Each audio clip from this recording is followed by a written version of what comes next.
దేవుని నామం స్తోత్రాలు చెల్లించుకుంటున్నామండి. సమయం ఇచ్చిన అమ్మగారికి వందనాలు.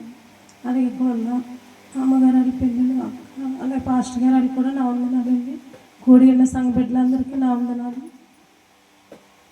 మరి నేనైతే బాణం సోములు అంటే యోసేఫ్ గారండి, మరి అమ్మ వాళ్ళ 3వ కోడలండి. ఇక్కడ జోగంపేట చర్చిలోనే నా వివాహం జరిగింది. మీకు అందరికీ తెలుసు. అయితే మా అత్తయ్య మామయ్యలు అయితే దేవుడు నమ్ముకుని దేవుని సన్నిధికి వెళ్ళేవారు. వాళ్ళతో పాటు ఇక్కడ ఉన్నంతకాలం నేను నా భర్త కూడా వెళ్ళేవాళ్ళమండి. అలా ఈ అక్క కూడా పాపమ్మ అక్క మా తోటికోడలండి, మా బావగారు రాహుల్ గారు. అయితే అలా తర్వాత మేము డొంకరేలో స్థిరపడ్డామండి. గత కొంతకాలానికి మా అత్తయ్య మామయ్యలు ప్రభువునందు నిద్రించారు. అప్పటి వరకు కూడా మా అత్తయ్య మామయ్య కంటిన్యూగా మరి వాళ్ళకి ఆరోగ్యం ఉన్నంత వరకు దేవుని సన్నిధికి వెళ్ళేవారండి. మంచి సేవకులను కూడా దేవుడు ఇచ్చారు. అలాగే సేవకుల కోసం కూడా ఎలా వచ్చి సువార్త చేసేవారు అన్నీ మా అత్తయ్య గారు నాకు చెప్పేవారండి, పెద్ద అయ్య గారి కోసం. ఆ తర్వాత మేము ఇంకా డొంకరాయిలో స్థిరపడిన తర్వాత మా అత్తయ్య గారు చనిపోయాక ఇంకా మేము అక్కడ ఉండిపోయామండి.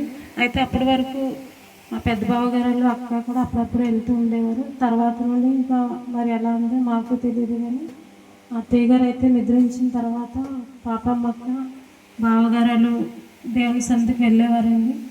ఒకసారి ప్రార్థన చేసుకున్నారంట, జీడి తోట మంచిగా కాపు వస్తే నీ సన్నిధికి వస్తామని అనుకుని ప్రార్థన చేసుకున్నారంటండి.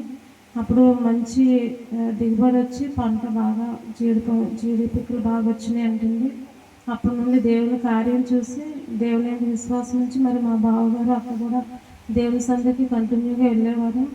అయితే మేము అప్పుడప్పుడు వచ్చినప్పుడు ఆ విషయాన్ని చాలా నేను సంతోషించేదాన్నండి.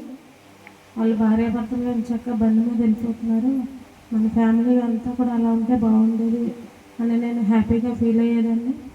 ఆ తర్వాత నుంచి అప్పుడప్పుడు వచ్చినప్పుడు మాత్రం కలుసుకునే వాళ్ళమండి. అక్క అటువైపు వచ్చినప్పుడు పలకరించేది. అయితే ఇప్పుడు ఏమైందో తెలియదు, కానీ అక్కకి మలేరియా జ్వరం వచ్చింది అని అన్నారండి. ఆ జ్వరం వచ్చినట్టు కూడా మాకు తెలియదు. నేను పాపను కాలేజ్ అడ్మిషన్ కోసం రాజమండ్రి వెళ్ళానండి.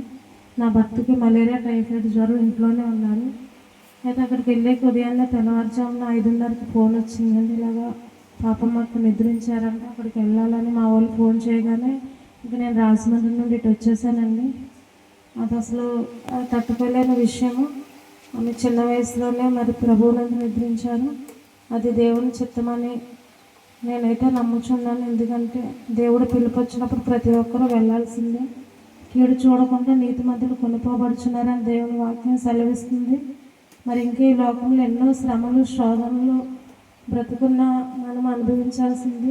కానీ ఆమె అయితే ఈ లోకంలో కలిగే ఏ సమస్య ఇంకా భరించుకుంటా దేవుని సన్నిధానానికి చేరింది. దేవుని రాజ్యంలో తను ఉందని నేను నమ్ముచున్నాను.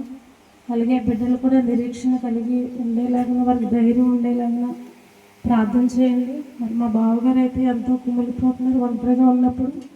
ఇంకా ఆడదాన్ని తోడున్నప్పుడు మగవాడు ఏ పని అయినా ఎంత పని అయినా చేయగలరండి.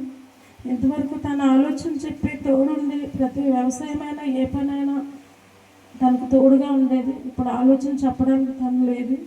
అయినా సరే వారు ధైర్యం తెచ్చుకుని దేవుని దగ్గర ప్రతి విషయాన్ని దేవుడు విచారణ చేసి ముందుకెళ్ళే ధైర్యం వారికి ఇచ్చినట్లుగా మా బావగారి కోసం ప్రార్థన చేయండి. అలాగే సుబ్బారావు కోసం కూడా ప్రార్థన చేయండి. మొన్నటిదాకా తల్లితో ఇక్కడే ఉండి పరిచయం చేశాడంటండి. వెళ్ళి 1 వారం అయింది, వెంటనే ఈ వార్త విన్నాడు.